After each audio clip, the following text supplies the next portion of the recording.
Nice. Let me see.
Good evening, everybody. Good evening, and welcome to Germany. Willkommen zu Deutschland, everybody. It is I, your commentator and DTM guy. Oh, wait, I just remembered I drive in Formula E. I'm so sad. But anyway, I'm a former DTM driver. I'm Robert Ionescu, and I'm commentating for you today alongside Daniel Darabos. Hello, Danny. Good evening, everyone. And good How's it evening, Rob. going?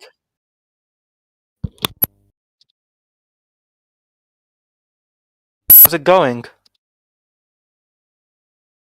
Oh, your microphone kind of bugged out. I didn't understand. Oh, okay.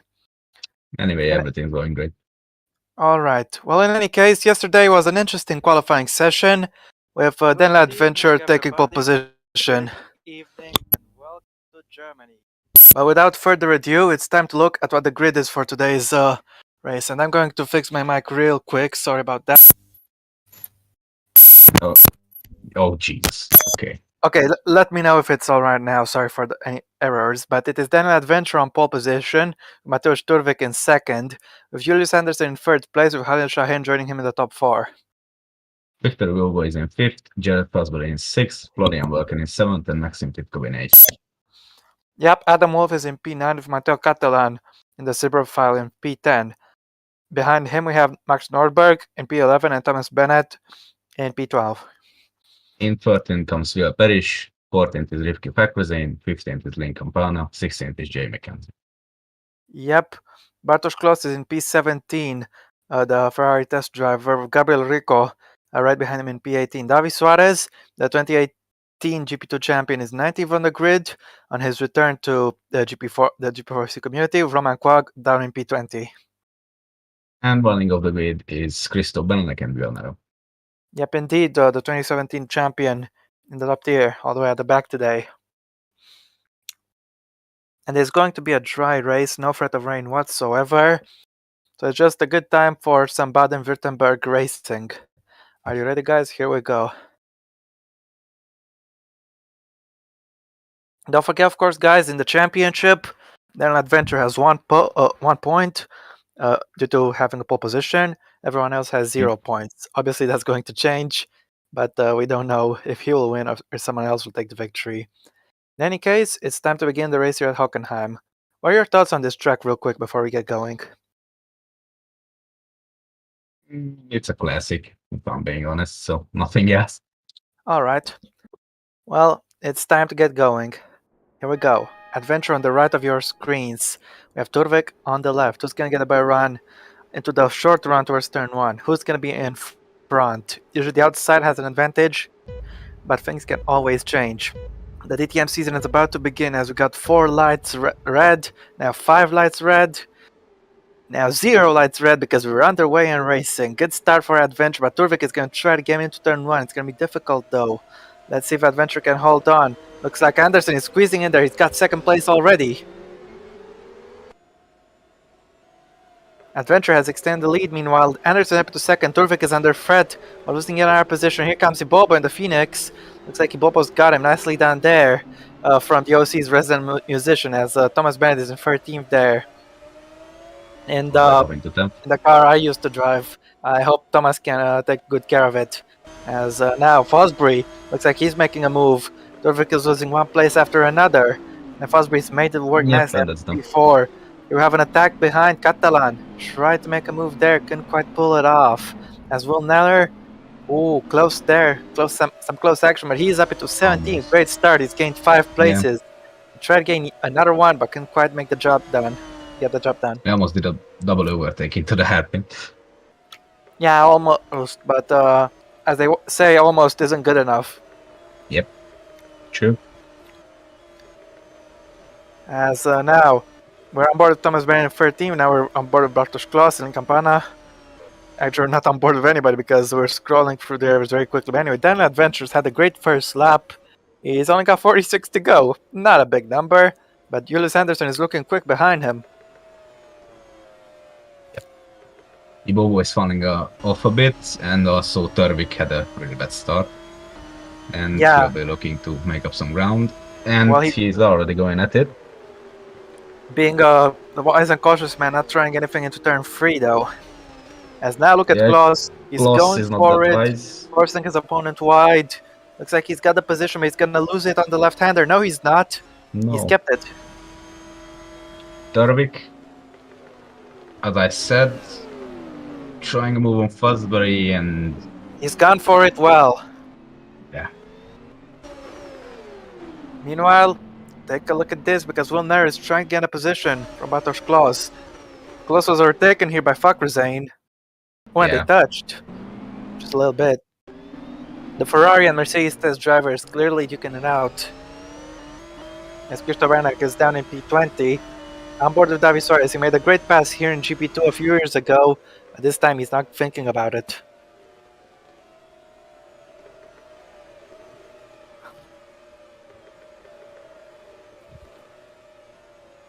As we are looking through the field. Yeah, indeed. An alright race so far.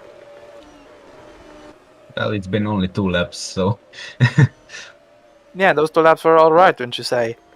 As now Anderson continues to chase after the race leader. He's gained a 10th on Adventure on the previous lap. Now we're looking at Halil Shahin. He's in the hunt for P5. Let's see if he could make the move work. No, not here. Maxim Titkov watching from the sidelines. Well, not from the sidelines, but from behind. Now Bartosz again Klos trying it, but no.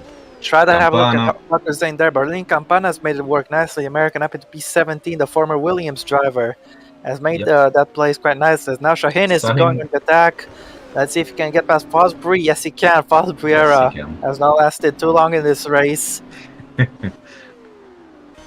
Look at this. We got another move lining up. Benek is going for a double overtake, but he can't pass either of them. Mackenzie is the one who did the passing in his first DTM race. He's up. Oh, Fosbury. We got a spin from Fosbury. He's been taken out. He's been taken out. Caught the massive pileup. No, Fosbury keeps going actually, but it has damage. But another car is out. Yeah, 2 cars, I think. Yeah. Titkov and Volker. And I think that's Titkov. Yeah, Florian Volker is out this race. He was caught in that pileup, but we have to take another look at what happened. Okay, so. Well, Flo, you have my luck. Yeah, Fosbury tried a Peterson move and it didn't work out. Fosbury just spun on his own and nobody was able to avoid him. These cars are quite long and wide. I think there was contact. No, he spun by himself. Oh, he spun by himself.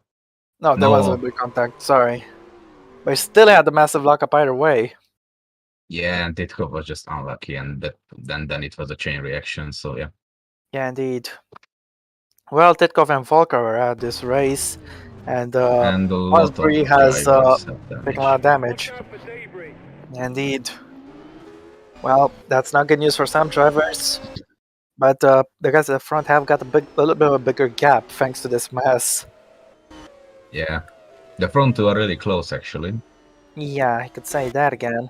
As on board with Julius Anderson now, on the hunt of an adventure. We'll see if he'll be able to get past him or not. Bobo sitting in 3rd, as meanwhile Thomas Bennett is right there, up in P8 after all that chaos. On the run towards turn 3, he's gonna go for it. The Welshman is sending it down the inside. Really close, but very close to contact on the exit. He's not able to get the position. He's gonna have to use the slipstream on the run towards Parabolica. Side by side with his opponent. He's got him. I'm not sure if he's got it. Yes, he. Another move behind. It's Campana going for a move on Klaus and another driver. Has he pulled it off? Yes, he has. That's a nice brilliant overtake. Yeah, indeed. It's a triple pass, actually. He got Will Miller, wow, too. Okay. Yeah, Lean. Definitely going very aggressive early on in this race. And it's working out well. Yeah. Until he crashes out. Do you really want to jinx people that badly? Who are you, Lorenzo Tomaselli? As now Christian Benek is also going for the move. Yep. He's got him. Catalan has lost a bunch of places. He's making a little mistake, but he's okay. Yeah, just a little bit. But Mateo Catalan lost 4 places in the space of a sector. Clearly not good for him. Then Adventure is in a bit of hot water as well. He's being hunted down by Anderson and the Bobo. As we are on to lap 5 of this race.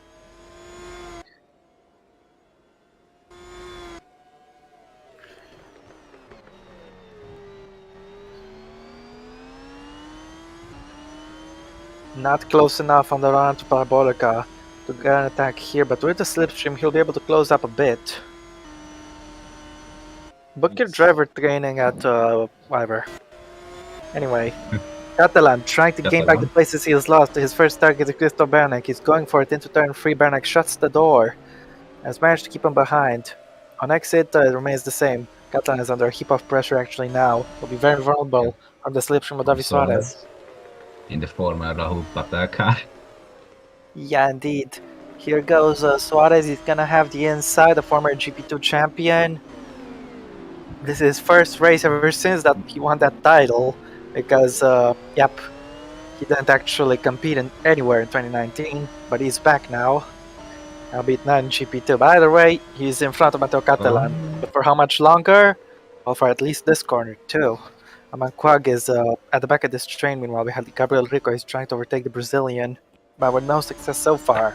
Meanwhile, Anderson is chasing Adventure hard in the battle for the lead. Anderson just set the fastest lap of the race, as a matter of fact. And on the run towards turn 3, it's his first attack. Will he take it right now? No, he's sitting put, waiting to use that slipstream and slingshot himself past him to the Parabolica. Let's see if his plan will work. I think it will. He's trying to cover the inside, look at Venture, but he can't squeeze him too much, and he's not putting the squeeze anymore. Anderson goes for it. He's got him into the lead. Pretty simple move. Yeah, I don't think he wanted to fight him too hard. But Adventure might... He knows he can fight back. Let's see if Adventure can go for it now. He goes for it. Oh, that was close. Yeah, had a little look. Okay. Mackenzie on Neller, now Mackenzie's ran to the back of Neller. Neller's taking somebody out. He's taking out Klosh. Oh, but Klosh is out. Well, Neller, I think, is out as well. He's lost the wheel. Yeah, big crash there. Mackenzie. Klosh is okay. A bit hardy. He only lost the door. Only. If this was real life, he'd be disqualified, but yeah. But this isn't real life, and suddenly Will Neller is out of this race.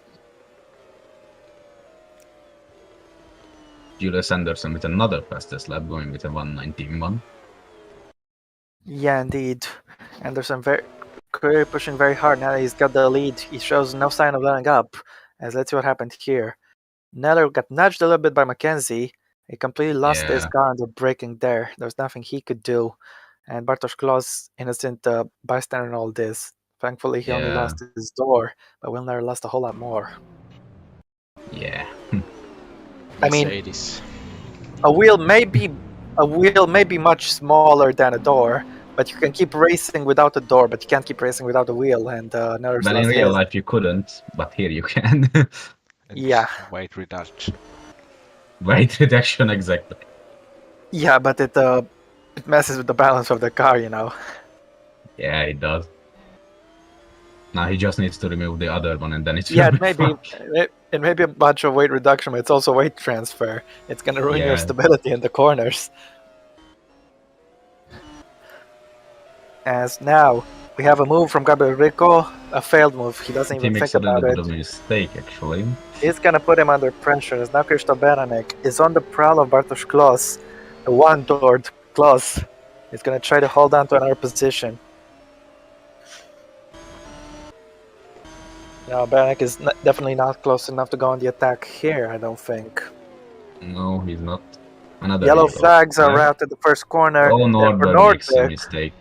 That was completely on his own, I think. Yeah. Yeah. Went in too fast into turn one, and it's also obvious.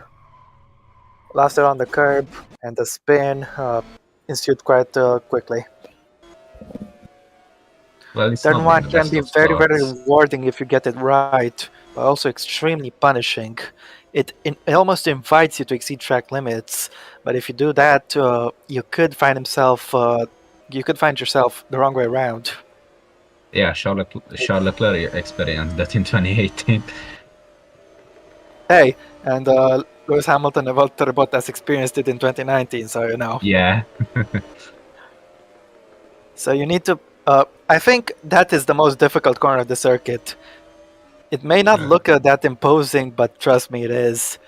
It can make or break you, because if you get it wrong, you can lose so much time, and you're going to be super vulnerable on the run to turn 3. Maybe Kloss showed it to us how to overtake here. I just wanted to say that's what decided the GP2 race back in 2018. 2019, I'm sorry. 2019. Yeah, now Beranek is going for the move on Bartosz Kloss into turn 3, couldn't pull it off. As I was saying, last season in GP2, we had a little bit of a ding-dong between Ben Svallinger and the lapped car. He tried to overtake the lapped car into 1, couldn't quite pull it off. That compromised his exit so much that Thomas Anderson came from behind on the run towards turn 3, and then he got him. As now here goes Catalan, he's crashed with Kloss, he's hit him in the door, and Kloss has been shoved out of the way, lost a lot of places. He hit him in the non-existent door. No, he was trying to kill him. Look, just kidding, but Catalan clearly left his turning very late there. He was always going to be extremely aggressive with it. It worked out for him, but I think Bartosz might have a thing or two to say about that. Rico, and now Gabriel has also got Beranek going for back. it. That's he's a nice got one. him. Yeah, indeed, Catalan. He may have gained a place, but he immediately lost to somebody else. Yeah.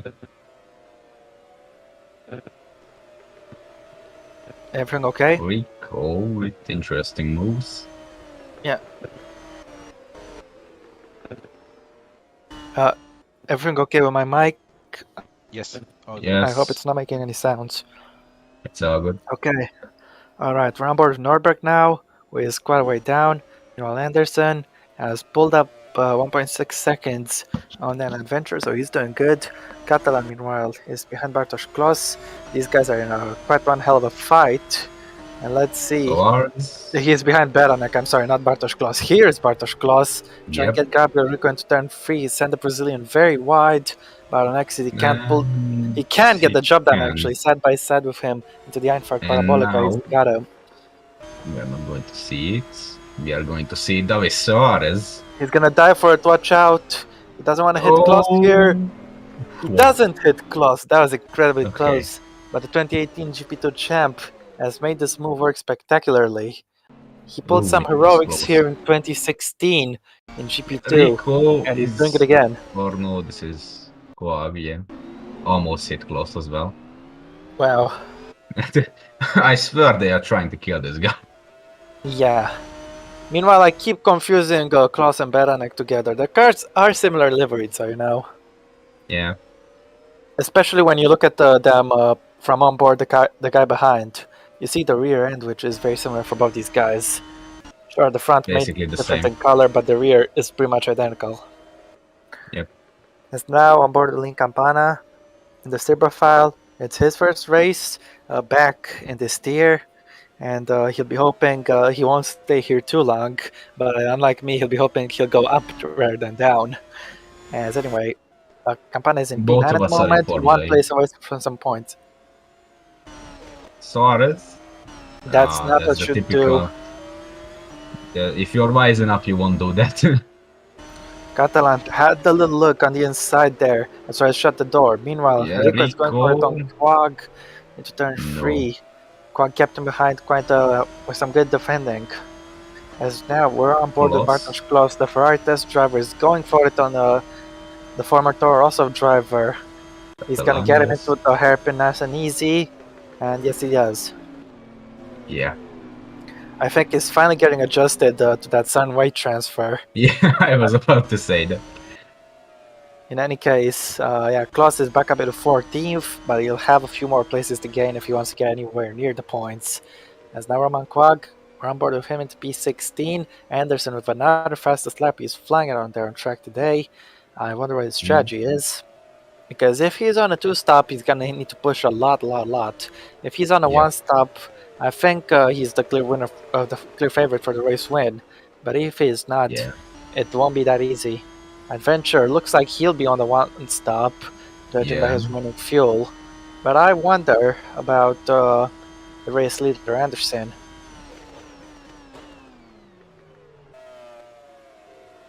Catalan is fueled quite heavily, also on the 1-stop. He's gone wide and rejoined safely, thankfully, but not safely enough to keep up his position. That's close as well.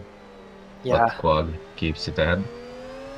Yeah, Rico could be on the 2-stop looking at his remaining fuel load. Could be it'll be close on him though. It just depends when he comes in. As now Rico needs to get past Quag to make his strategy work. He's gonna send out the hairpin. This will be very audacious, but he's pulled it off. Nicely done. Gabriel Rico not failing to impress in his first DTM race. He may be battling at the back, but he's still good at battling. As now Quag is trying to get back at him. Into Mercedes, he's got him. Hey, don't underestimate this guy. He finished 2nd in 2014 in the top class, so Roman Quag, definitely not someone you can beat so easily in a virtual fight. And he's showing, he's teaching the young Brazilian some tricks. Yeah, Rico obviously came from BTCC, I think. In any case, we're on to lap 12. Ibobo is currently in a race of his own. And looks like he'll be on the 2-stop. Oh, he's actually chasing after Adventure. Yeah, I'm not sure actually if Bobo will be on the 1 or the 2. It looks close, as now Rico is going for a move on Quag again. He's hit him and he's spun. Well, I mean, he's a rookie. He can do these mistakes. Just because he can do doesn't mean he shouldn't. It doesn't mean he should. But Yeah. either way, he's hit him, and Gabriel Rico has spun himself around.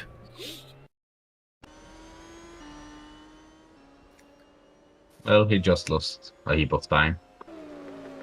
You could say that again.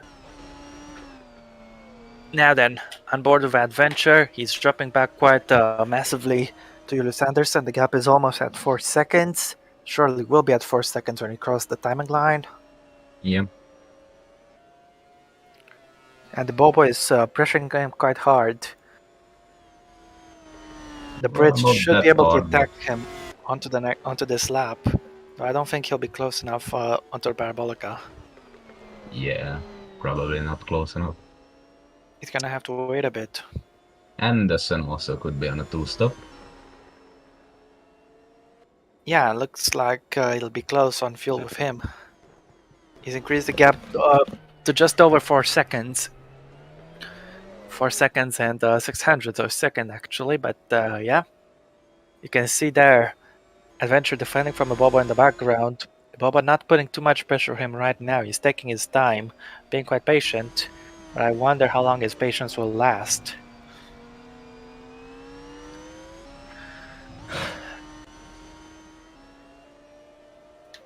Well, quite lonely here in 15th. Well, he wasn't lonely until a little bit ago, but Rico ran to the back of him. Quack didn't take any damage, but sadly he is a little bit lonely now. Now in racing, I think you want to be lonely. Lonely in the front, not in the back. Yeah, fair enough. But either way, Quag doesn't have to worry about anyone attacking him from behind. He can focus on pushing. So is Adventure. The Bobo is reeling him in. Yeah, indeed. 4.5 seconds. Anderson gained a full half second on that previous lap. His pace advantage is clear. Yeah. But I wonder how strong Bobo's pace is really without that dirty air. In any case, Bobo, if he wants to unleash that sort of pace, he's first gonna need to get past this Swede. And he's gaining in the slipstream, but not enough.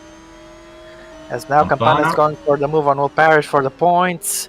That's really close, but yeah, they make it work. Watch the exit though. Parish holds on. Yeah. Campana wasn't confident enough on. He was very confident on the brakes, but he wasn't confident enough on the throttle on corner exit, and that's why he couldn't get past Parish. But he might have another shot into the hairpin. No, not close enough. But he is faster than Parish, so I'm pretty sure he will try next lap. Yeah, but look at his fuel load. He's very, very clearly on the 2-stop strategy. I think that's a 2-stop, yeah. Has to be. Campana is definitely banking on a massive push. Parish will be able to go to the end after his one and only stop. Campana is going to have to make 2. That's why he needs to get past him as quick as he can if he wants to beat him.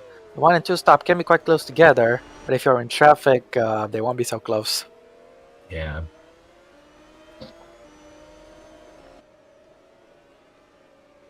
Let's see if he will try it into turn 1. Surely will, but I'm not sure if that's the best way forward. Let's see, Campana's going to go for it into turn 1. No. He's losing a heap of time and he's going to put himself vulnerable to Mackenzie. Both these guys were on the top class grid last year, and Mackenzie is now in front. Yep. Campana not as experienced as the 2-time OC champion, who's made his way up in the P9 in his first DTM race. His first race in any tier ever other than the top class. Yes, indeed. And he will he is just 1 place away from some points. But Will Parish is proven it's not that easy to overtake.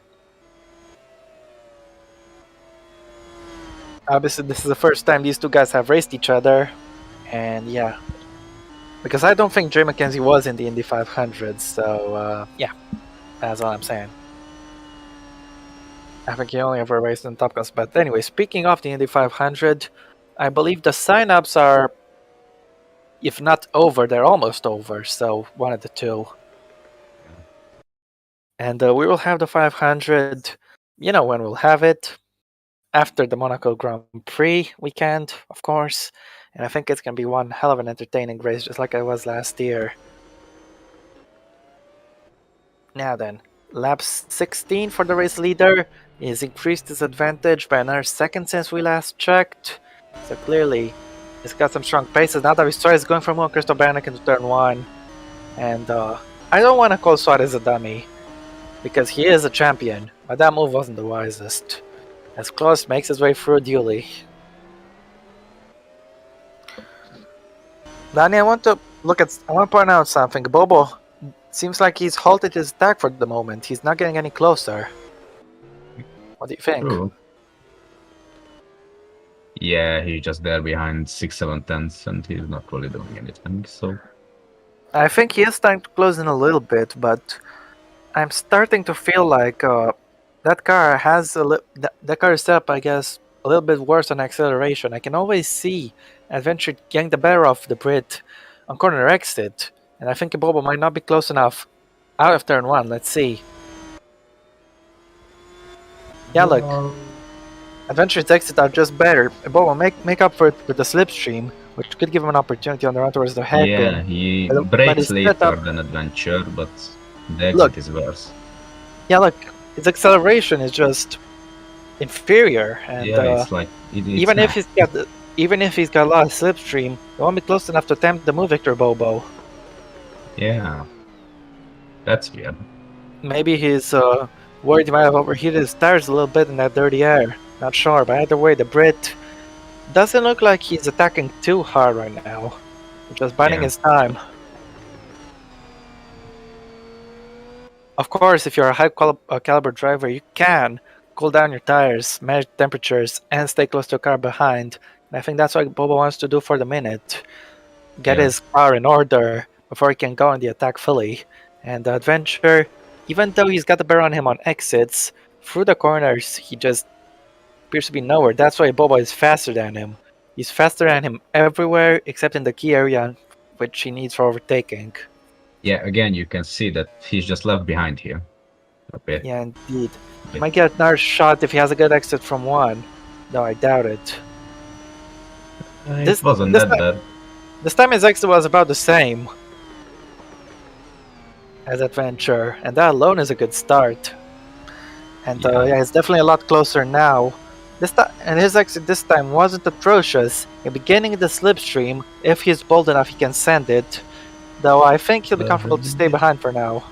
It doesn't look like he's fast in the straights. Maybe that's why he's faster in the corners. Who knows, really? Yeah. In any case, Adventure holding on to his position, and Bobo, I wouldn't say he's not able to attack, but he just doesn't seem to want to do it right now. He's just biding his time. As now David Suarez, Catalan. 2 cars behind, Catalan has spun around. He's ran to the back of Quag earlier, and both the former top class drivers have made contact, with Quag coming off worse. Yeah. That's not good. He even has to wait for... I think the Frenchman would have wanted to be lonely, like we were talking about a few minutes ago, eh? Yeah. Catalan went for the move, but let's see, Quag closed the door, moved under braking. I think you could blame both these guys for this, but it doesn't even matter who's at fault. What matters is that both these guys have lost so much time as a result of this. Yeah. And you could blame Catalan for this, you could blame Quag for this. I don't really care either way. I think both these guys had the part to play in it. But in any case, that's settled, and they'll be hoping they'll be just going on with their race. I'm hoping that doesn't happen again. As now Victor Bobo continuing his pursuit of adventure. Looks like he's got a better exit this time around. He won't be close enough into 3. But he's finally cranking up a gear. Let's see. Victor Bobo will get some good slipstream here. But he just loses time on the exit. A little bit, yeah. As now look at this, Barish starting to defend from Jay McKenzie, who went too aggressive after turn 1. That's going to give Campana a golden opportunity, and he does what the pole did to him. Campana is through. Yeah. McKenzie tried to keep going there around the outside, but just didn't have the grip to stay in front. He's going to have to backtrack, regroup, and go for the attack at a later time. As now Adventure still in second. Bobo hasn't really changed his approach ever since he started closing up to him, but I think he'll start to do it soon. He doesn't have much fuel in the tank, he's fueled 1 lap lighter, and undercut or overcut, whichever is stronger. I'm sure you want to get that pass done on track, which is what Victor Bobo will be trying to do. Now then, on board to Krzysztof Bernek, he's going after Bartosz Klos. But Klos was able to keep him behind there. Bernek couldn't attack him, the Phoenix Audi man. Just not close enough to go for it. This could help bring Suarez closer into the fight, as now the Bobo is finally getting a shot into turn 3. Well, he made that venture go extremely defensive, but Bobo didn't really feel like attacking. And I think Bobo always went very, very aggressive on that curve in turn 3, which might have compromised his exit. He's got a spin there. They have a spin for Adam Wolf, and he's collided with Shaheen. The Turk and the Brit have made contact, and Wolf is having to wait a long time. Meanwhile, Bobo has made the move. He was finally close enough this time using the slipstream, and he got past that venture. It's been set up. It's been setting up for a long time, but the Brit has made it work. And Victor Bobo up into second place, nice and easy. But watch out, Adventure is gonna try something it towards Mercedes. Is he gonna send it on the brakes? He is not. Well, that's the position done and dusted. As now, we'll finally get to take a look at the incident between Wolf and Shaheen. Ah, you're back. Yep, had to let my dog in. Okay. Oh. A little bit of a nudge from Wolf there, but it didn't have the effect he might have hoped. And Shaheen was able to keep going, despite going off track. Wolf ended up off track fully, had to just wait for the other cars. And the Bobo made that move nice and easy on the front straight. He was very Something always happens when I go away. Well, if you go off for the entire race, of course something will happen. Anyway, looks like Adventure Space isn't as bad as we thought. He's still hanging on to the British Nigerian driver, and he's gonna try to pressure Bobo. We've seen earlier he does better exits, so. Yeah, but that's when you have clean air. In dirty air, it's a different story. But look at this, he's gaining so much on the Brit, and the Bobo's fight for P2 is not over yet. Will Adventure send it? No, he won't. I definitely need the Bobo defend there. And let's see if we can get a carbon copy of what happened on the previous lap, or the roles reversed. He's in the slipstream and gaining. He's gaining more. But I don't think he's gaining enough. He's gonna have to send it and dive bomb, which he looks like he's doing. And Adventure has run into Bobo. But Bobo goes extremely wide, but keeps the position. Okay. Well, that was interesting, for a change. As Campana is into the pits for a scheduled stop, I presume, since he was on the 2 stop. So is Bartosz Klos. Catalan is in front of Campana, meanwhile, as Bartosz Klos is out on track, in front of Nordberg, that is. Nordberg will try to overtake him, though the speed differential he's got. He's going for it, and why is Klos defending so hard on pit exit? Of course, he wants to keep the position, which he does, and I think he's done enough to keep it, though. That was definitely some suspicious defending, but he's made it work, so no harm, no foul. Anyway, Pog is also in, 8.2 second stop, and he has already been lapped by the race leader. He could be lapped by these guys soon. The Bobo is coming in this lap. He got the move done just when he wanted to, because now he'll have one more lap to use his pace and try to pull away from Adventure before he pits. These guys will be on very similar strategies, so it's a straight up battle. As now, Max Norberg, we're on board with him on the approach to Mobile 1. He's gaining on Bartosz Klos in front. Klos feels heavier, of course, so it's advantage for Nordberg, but these guys aren't meant to be racing each other. Davisar is in. Yeah, he's in. Gabriel Looks Rico. like the overcut could be faster today. Gabriel Rico is also in.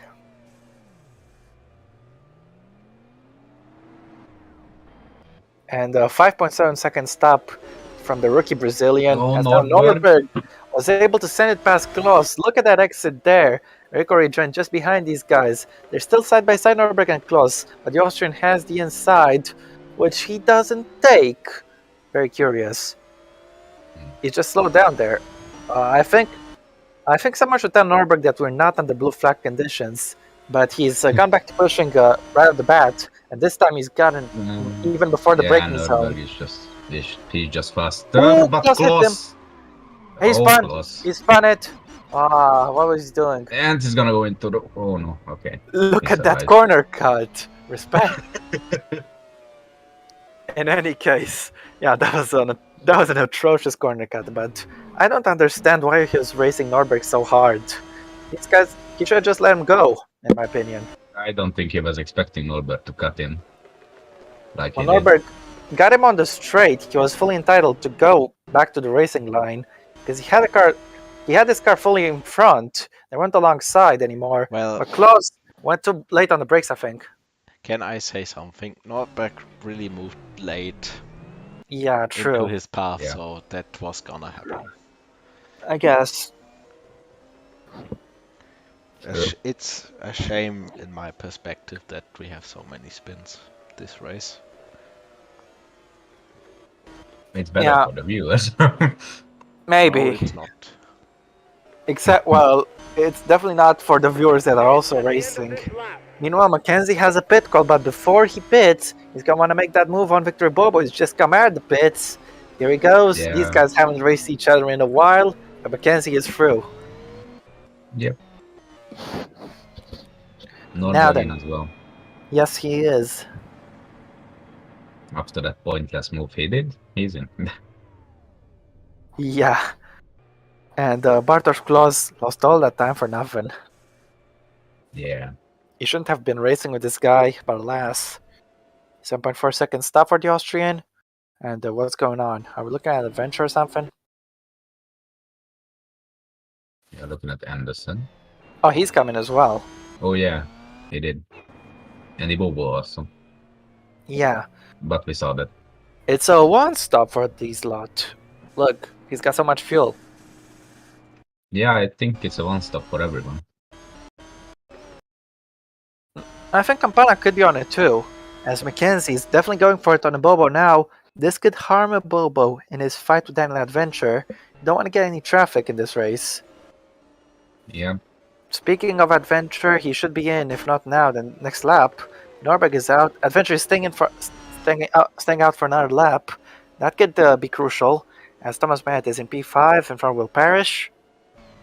So there we have it. Mackenzie has come in.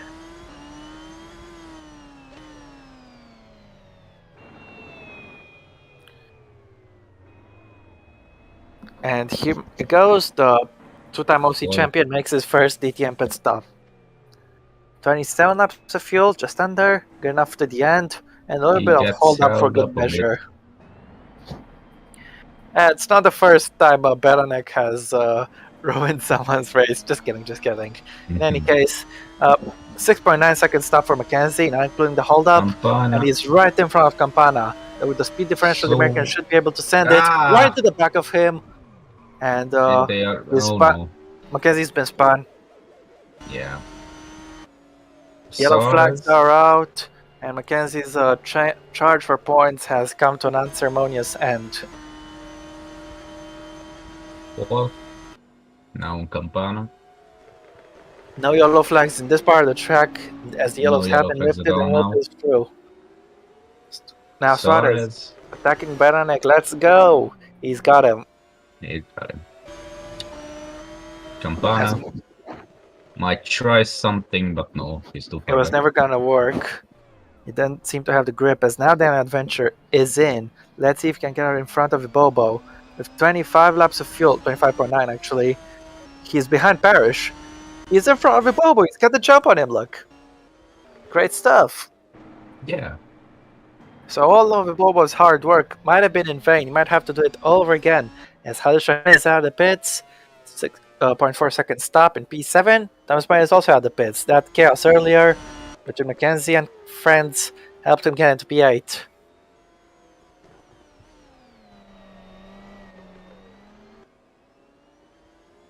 So then, 25 laps. We're getting closer to that halfway. Oh, we've already passed the halfway point in this race, sorry. And it's been an alright first half. Let's see what the second half will deliver. As we're on board the rookie Fakruzane, due to pit this lap.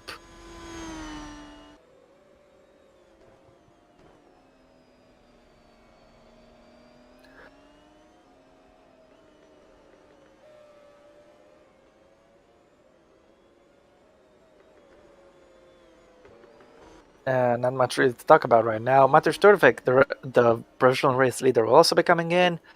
He'll be handing the lead back up to Julius Anderson. Oparish is in third, but he'll box. And is Danny still there? As Fakruzane is about to come in. Here we go. It looks like the overcut is working. They are just faster on lower fuel. Yeah.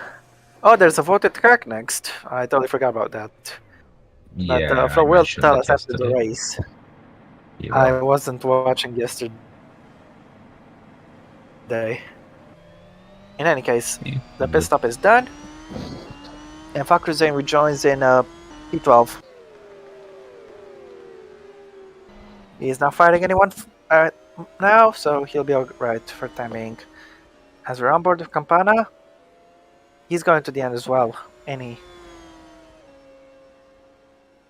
Oh, yellow flags at turn 1. Who day 4? Someone spun on the exit of turn 1. Mackenzie, this race of his is just turning bad to worse. Yeah. The champion clearly struggling with touring cars at the minute. And it's not the latest OC champion, but he's still a champion nonetheless. And this was an unexpected mistake.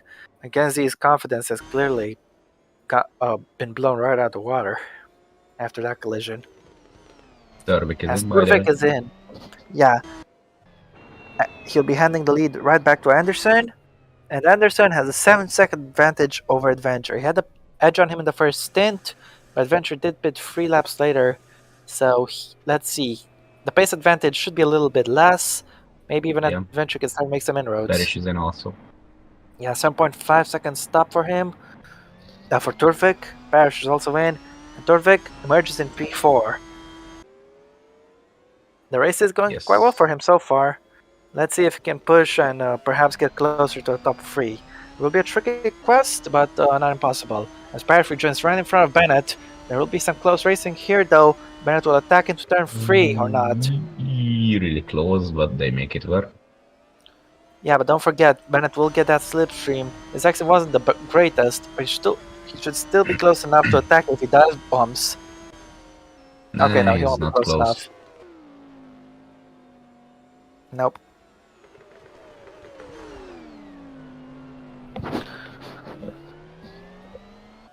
Oh well. Bennett will have to get past him soon, otherwise Parrish will be able to use his fresher tires. Good effect. Pit call on Jared Fosbury meanwhile. Yep. Is in P10 for now, but of course he will relinquish it as he comes in to make his pit stop. Yeah.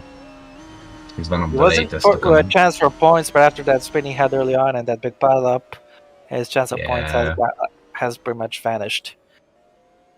As now, on board with Bobo, he's close to back of Adventure, but not as close as he was before he was trying to overtake him.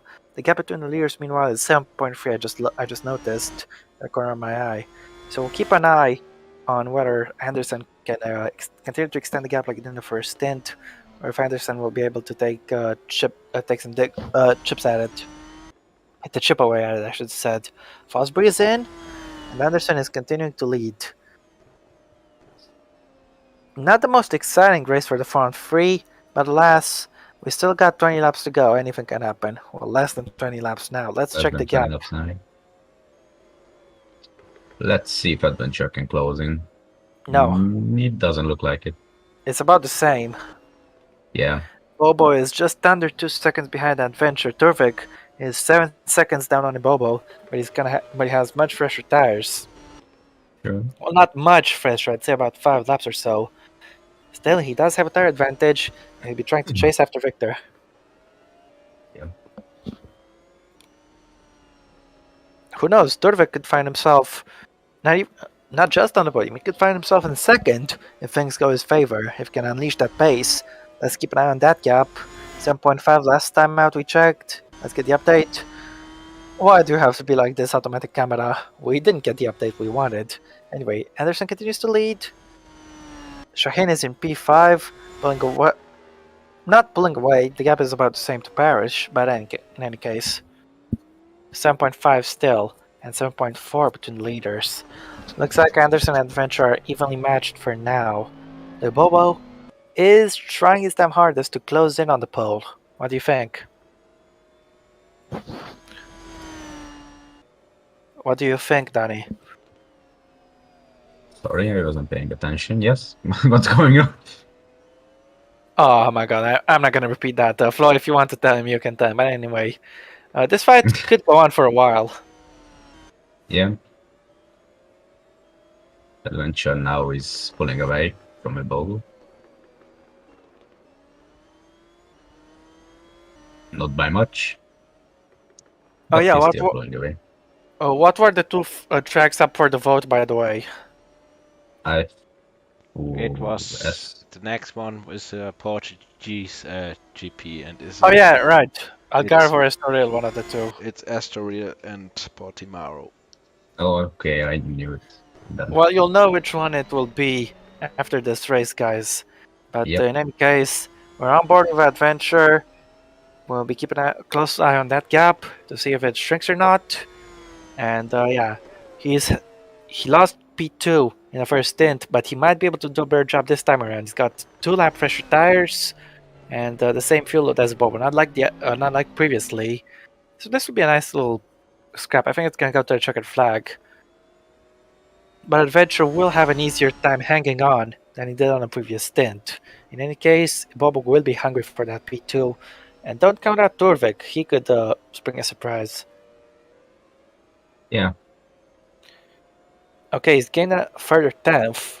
So Adventure seems to have the measure on Victor Bobo as things stand. But the Brit, not going to give up so easily. I want to check the gap to Anderson, if it's possible. As Anderson still leading, 7.5. We'll get an update soon, or maybe not. The update is the exact same, 7.5. Yeah, same. So the front three appear to be evenly matched for now. Dorvik could be the weird variable in this. He was 7.5 behind Bobo.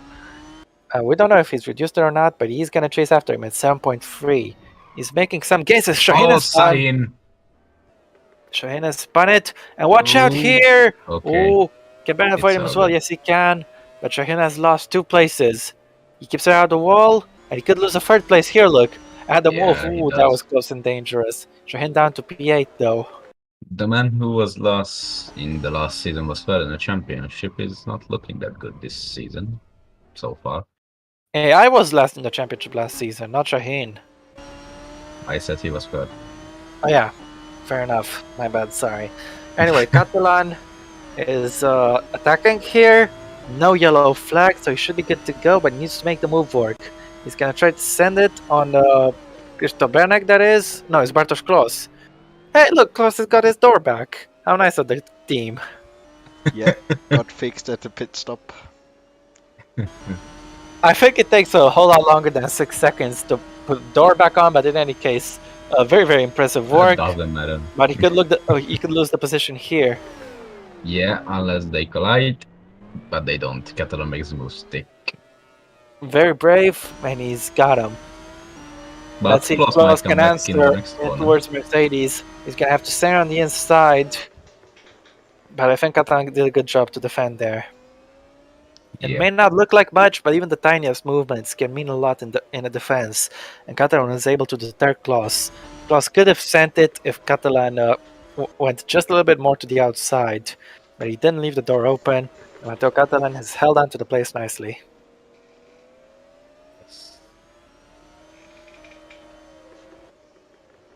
It's like a game of chess at 200 miles an hour between these guys when you're racing.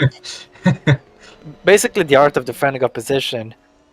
You need to leave as little of an opening as you can without compromising your own run, your own pace, your own line.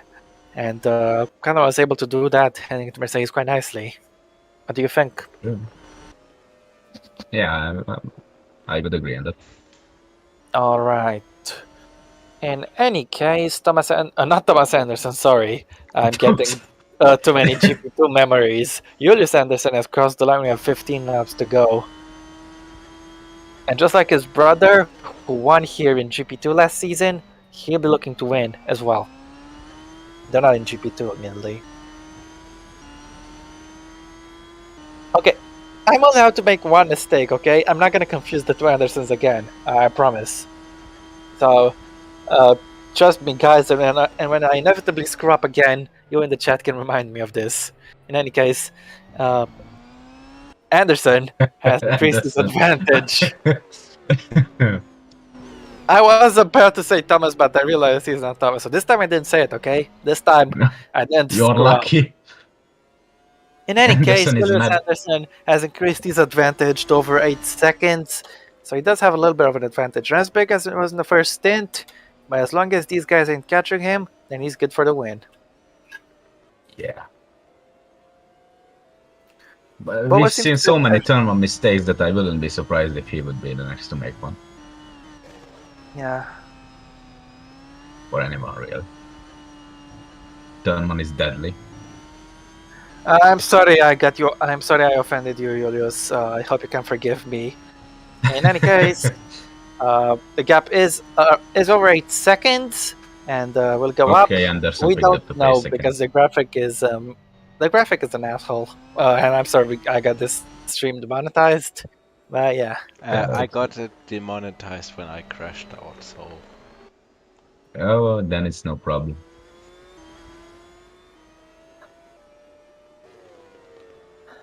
Now we're double demonetized, and you know what they say about double negatives. Oh. In any case, gap is 2.1 seconds. Adventure gaining a little bit on the straight by the Bobo, not laying up. Meanwhile, the gap to Turvik behind is about 6.4 seconds. Tell you what, Turvik is definitely gaining on a Bobo, but I'm not sure if he's gaining fast enough as Julius Anderson is about to hit some traffic in the form of Max Nordberg. Traffic decided the GP2 race last time out when we were at Hockenheim, but I think it's the gap between P1 and P2 is nowhere near as close as it was in the GP2 race at this stage. And I think even if he gets impeded a little by traffic, Anderson's day won't be harmed. Unless the traffic decides to do an Esteban Ocon, in which case Julius will be raging. But hopefully it all goes smoothly for him. Why did you have to mention that? Not everybody's I need to cover all possibilities, okay? In any case, 6.2 the gap. We'll keep a close eye as it updates. Ah, damn you graphics. Why do you always cut off right as you're about to show the gap? In any case, the gap is 8.6, and if it cuts off, I'm going to kill the screen. I'm going to punch the screen if it cuts off again. Well, then go ahead. No thanks, I value property, okay? Yeah. In any case, Bobo losing touch a little bit to Adventure. Turvik, we don't know how much he's gaining on Bobo, but the fact is he is gaining some personal best in the first sector. And he has enough time to catch the Brit, what do you say? If he's fast enough, then yes. Yeah, but do you think he's fast enough as it stands? Because gap is 5.9 seconds. Well, it's got 110. I couldn't see, so I don't know. But I think he might have enough to catch him. Well, the gap was, don't forget, it was 7.5 seconds about 3 laps ago. So he's definitely been gaining. He has time, but catching is one thing, passing is another. And if Turvik wants to get up to second place in this race, he'll need to do a lot of pushing. And if he gets stuck behind the Bobo, he might have to settle for third. Fuck off, graphic. Oh, Julius said he loves me. I don't love myself, but thank you, Julius. Yep. 9.1 between the leaders. And I am very proud to say now that the gap between Anderson and Adventure is over 9! What? It is over 9! Okay? In any case, yeah. Looks like Adventure is still trying his damn hardest to pull away from a Bobo, but the Brit, I think he's been warned on the radio of the impending threat of Mateusz Turvik. A Bobo in a little bit of a Polish sandwich, I'd say. And the Brit, I don't think he wants to be anywhere from Gdansk to Lvov. So yeah.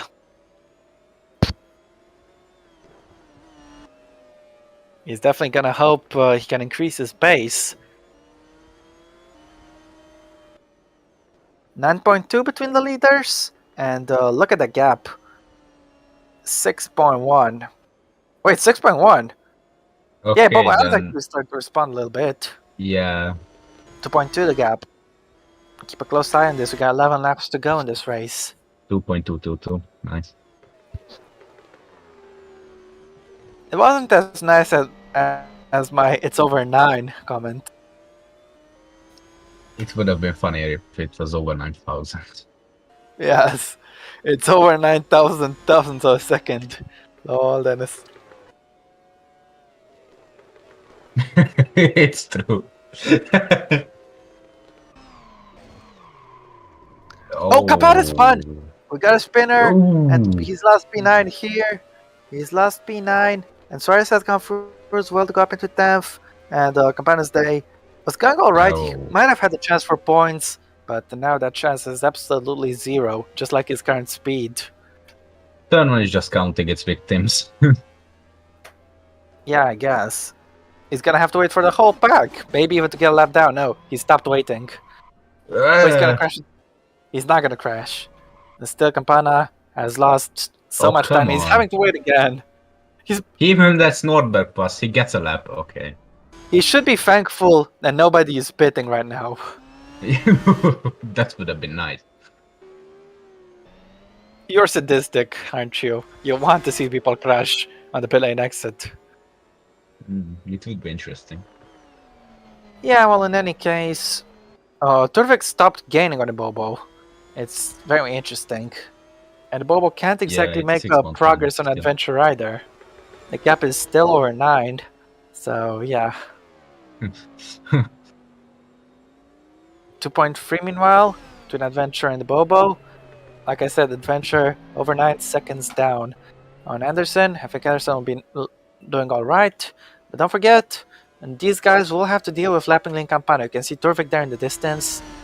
He's got 10 laps to go to chase down a 6-second gap. Not impossible, but if he wants to do it, he's going to have to start getting on that throttle harder and start doing that now. Yeah. Nah, the gap is now 10 seconds, so rest in peace over 9,000 jokes, but anyway. Yeah. I mean, it's still over 9. It's just now 10.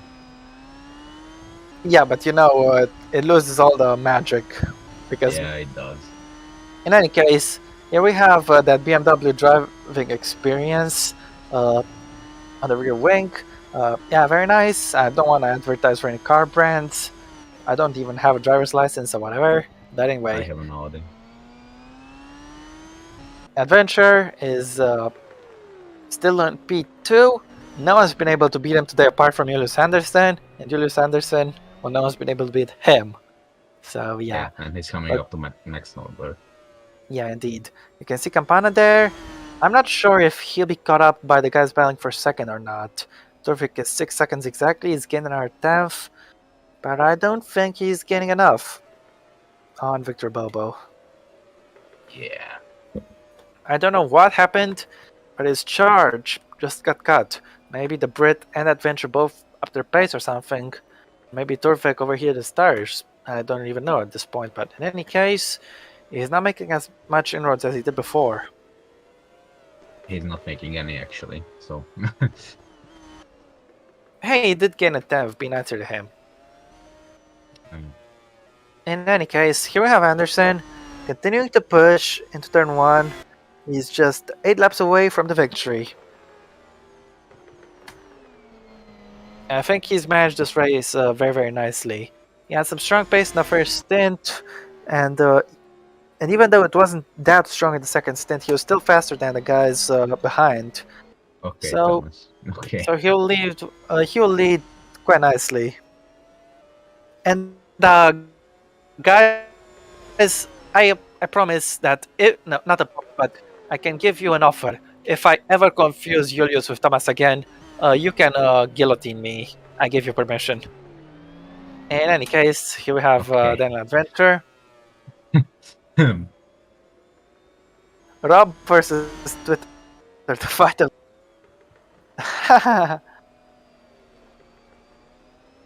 Boba stand to win. Yes. Over 9,000 is my rage whenever I die on Isaac or Dokkan. I feel you, Yuri. Anyway, here we have Adventure. 7 laps to go. This race has got pretty boring. Yeah, but that's what I was about to say. It's still alright for now. Anderson is gaining on that lapped car, as now it's a little less boring. We got Beranek and Rico fighting for position. Rico not close enough to attack though just yet.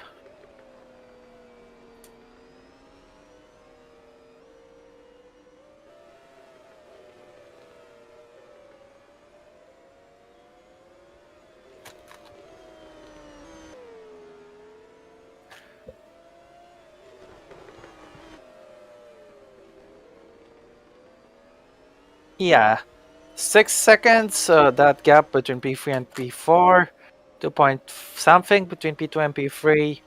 It appears like this will be the finishing result for the top 5. But in any case, something could still change outside the points. But I'm taking any bit of racing we get, you know what I mean? Yeah. In any case, yeah, here we have Rico. Wow. He had that collision with Quag earlier in the race, but now he's chasing Krzysztof Beranek for 11th.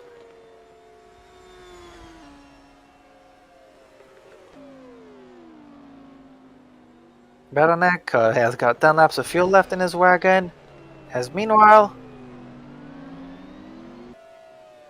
the gaps are so stale, man. Nothing is changing in the top 4.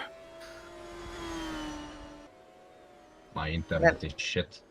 Sorry. Ah, goddammit, we're now triple demonetized, but considering I just said the D word, we're quadruple demonetized, so it's a double negative, so it's a positive. It's okay. You can't get demonetized as long as you get demonetized again. But if you get demonetized an odd number of times, then you're in trouble. As Adventure is not in trouble, he's managing the gap to Bobo well. Bobo would be in trouble if Turvik was closing, but he is not. The Brit is also managing the gap to car behind well. Speaking of that, it's gone down to... No, hang on a second, it's gone up. No, it's gone down. It's gone down. 5.7, I think. In any case, it won't be enough for him to be caught by the end of the race. Bobo might not be able to challenge for a second anymore, but he will be on the podium. I'm happy with that. He's gonna have to send it. He won't be able to pass him otherwise. 5 laps to go. Is dive bombing him? Let's see if he can get past Beranek. Yes, he can. Yes, on exit, who'll have the better traction. It's gonna be side by side. Beranek is gonna get him, I think. Beranek, yeah. If you can keep it flat for the right-hander, which you can, he'll hold the position. Yes, he has. Well, Rico gave him a good fight, but Beranek was able to hold on to that place. 2.1 in the battle for second, 5.7 Turvik is behind. He's gaining, but not gaining enough. With 5 laps to go, he's going to do a lot more. Anderson is just flying out front, so there's no catching him today. I don't even say he's flying, he's not gaining much. He is gaining, yeah, but... He gained another second. Okay, fair enough. In any case, back to the Rico v... not the Bobo, sorry. Back to the Rico v Beranek. I was thinking about the Bobo earlier, okay? We were talking about the top 4. Rico has made that turn 1 mistake, which will give Matokata an opportunity. He's gonna go for it. He breaks extremely early, but he still got him. But he still got him. It's surprising how early he went on the brakes, though. Meanwhile, Bobo is 1.8 behind Adventure. He might be struggling with Terware a little bit. Anderson is lapping Max Nordberg. 4 laps to go. The traffic won't ruin Anderson's race unless the traffic does an Esteban Ocon, but I don't think Nordberg will do an Esteban Ocon. Because he's not French. Because he's not... Oh, then he will reach Quag. Nah, I don't think Quag will do that either. Quag is nice. Which is something me in 2014 would not have said, but we're not in 2014 anymore. Okay, Anderson is gonna get held up, but I don't think it will handle his race. He's 11 seconds in front. He can afford a little bit of hold up. Tell you what, he could do the same pace at Norberg the entire rest of the race, and he'll still win by a big margin. Yeah, true. Or maybe Norberg is fast. Parrish has gained a heap of places meanwhile. As do we have any bells? We have yellow flag at turn 1. It's for Suarez. He's spun around. His charge up the field has ended, I'm afraid. Oh, he was very close to some points. Oh. But now his chances have gone absolutely to nothing. He's lost a heap of places too. Mackenzie got past. And yeah, Suarez was in P10. He was attacking P9, but he was trying to gain with GP4 Crusade, but he definitely won't be catching him now. Yeah. And the 2018 GP2 champion, he was not going to get P9 today. He was trying to get P9. Well, he definitely won't get it now. As now look at this, Anderson getting on the back of Nordberg. This is the only racing Anderson's had to do all day ever since he passed that venture. Yeah. But in any case, he'll be hoping no Brazil shenanigans. And Nordberg should let him through onto the straight. We'll see onto the Parabolica. Blue flag, and we'll see what's gonna happen. He is the teammate of Adventure, so... Interesting tactics. Yes, indeed, Rob. In any case, we got 2.5 laps to go. Anderson, he doesn't need to even make his way past him. He's gonna win regardless.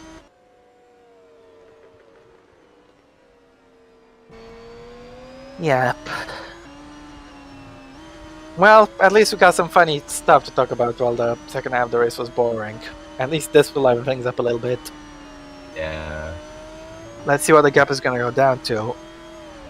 We're not going to see. That, of course, we're not going to see. In any case, Anderson is quite close to the back of Norberg. He wants to put a lap on him. And if I was Norberg, I would just let him go. I'm doing so bad in this race, I just wanted to be over a lap sooner. Let's see if Norberg is going to let him through to turn 1. He's letting him through. Yeah. But he's going to fight back. Come back now. Oh, come on, Norberg. Okay, so Max Norberg is the only driver that has overtaken Julius Anderson this entire race. Interesting. He doesn't give a fuck about blue flags, it looks like. Gosh darn it, you got us demonetized for the 5th time. Of course I have to. I'm not even gonna... You know what? I'm not gonna say anything more. I think we got demonetized too much. As we got a little bit of a battle here between Beranek and Catalan. For this is P11, I believe? No, P10. Because What? Adventure said block him, mate. To his teammate. Needs a Renault DTM car. Respect the self-slander. Rico? You play neither. Oh. Yeah, I don't play either. But Yuri, I can say whatever I want. Because he's going for it, he's got past his compatriot. As now Catalan will be under the Rico pressure. Yeah. Last lap for the race leader. And let's see if he's going to go for it. Gabriel Rico is not going to go for it. No. Max Norberg is still ahead of Julius Anderson. I'm glad I got Yuri's respect for that self-slander. But in any case, here we have Anderson. He's done a brilliant job in this race, except for lapping that back marker. But he doesn't even need to care. No, the worst thing that happened to Julius Anderson this race was that I called him Thomas. That's it. Apart from that, his race has been brilliant. Also, the gap has been cut 3 seconds down to 8. Who cares? That's I don't think Anderson will care about that. No. He will still go to to Nordberg after the race, though. Yeah, I guess. The gap is 8 seconds, but we got less than 8 corners. Actually, got just a few corners to go in this race. All right, then. Well, yellow We flag have a at turn yellow 1. flag. It's Mackenzie, Mackenzie amazing again. job. Oh, no. But in Mackenzie any did it case, again. Thomas Anderson won last season in GP2. Now Julius Anderson wins the DTM season opener. Nice job. I thought you were gonna say Thomas Anderson win. No. Anyway, Adventure Adventure second, finishes second, in Bobo is third. third. Mateusz Mateusz Turvik, Turvik he in wasn't fourth. able to get onto the podium. His pace wasn't as strong as he hoped. He has himself for P4, which is still pretty good. Well, Parrish is going to Parrish with finish a good fifth. drive. We're just, yeah, Parrish finishes P5 there. All right drive for him. Thomas Bennett doing good job in the car that was mine once to take it to P6. Nice job, Thomas. Great drive. As Alan Wolf finishes P7. Al Shahin, despite that spin, finishes P8. And Rifki Fakhrizadeh will take P9. No points for the Indonesian, but he'll be happy to get a single digits result. So Bennett will hold on to P10. Having started in P20, it's a good recovery. No points though, but he does beat Matteo Katan and Gabriel Rico. Bartosz Klos is going to be P13. Well, for Rahul Patel's car, Brian by David Suarez in P14. The Fosbury are in P15. Jared Fosbury is 15th. Jay McKenzie, very unlucky for him, will be P6. P16. I said P16. Roman Quag finishes 17th. Max Norberg, And P18. After pissing off Anderson a little bit, who cares? Anderson is the race winner, and he's done very well. Just like his brother last season in GP2, Anderson is the winner today. And just like Anderson in GP2 last season, he was annoyed by traffic a little bit. And oh no. Again, did a little Fugazi on us, it's okay, but it's okay now. So here we have the race results. I'll do the top half, you do the bottom half. Here we go. Julius Anderson is victorious. Thomas Anderson was victorious last year in GP2, like I said. Now it's Julius Anderson. The brothers are the Hockenheim winners. Then Adventure second, with Victor Bobo third. These guys had a bit of a bell midway in the race, and the last 10 they didn't at all though. But they are going to be together on the podium. Mateusz Turvik is P4 with Will Parrish 5th. Thomas Bennett with a good drive is P6. Adam Wolf P7. Al Shahin P8. Fakhrizadeh in P9. Krzysztof Banek in P10, just barely beating Matteo Catalan, who finishes 11th. Gabriel Riccio in 12th. Bartosz Klos in 13th. David Suarez in 14th. Jared Fosbury in 15th. Jay McKenzie in 16th. Roman Quag in 17th. And Max Norberg is last. The others didn't finish. Who are Lynn Campana, Will Nerrell, Maxim Titkov, and Florian Burka? Lynn actually was lapped. Or Lynn was only lapped, yeah. Yep. Yeah, in any case, those are the race results. And it's time to check fastest lap, which goes to Julius Anderson. There are no bonus points for fastest lap, but if there were, he would have got it. In any case, he picks up maximum points from today. He didn't pick up any points yesterday because that went to Adventure. Anderson is the race winner. He'll be 10 points in the championship in front of Adventure on 9. So quite interesting. First race, I would say. But Anderson is the winner, and in his honor, we will reveal the next track after the national anthem. Yeah. So let's hear the Swedish national anthem.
All right, thank you guys. Okay. And now it's time to reveal the Portuguese round. I was gonna make a joke about Brazil and the Portuguese Empire being revived. I was gonna say the next round would be in Brazil, and the Portuguese Empire would be back. But no, the Portuguese Empire is not back. We'll be racing in Portugal, and we'll be racing at actually the venue that will host both the GP2 race and the top class race. That's right, we'll be going to Portimao for the round 2 of the Yep. season.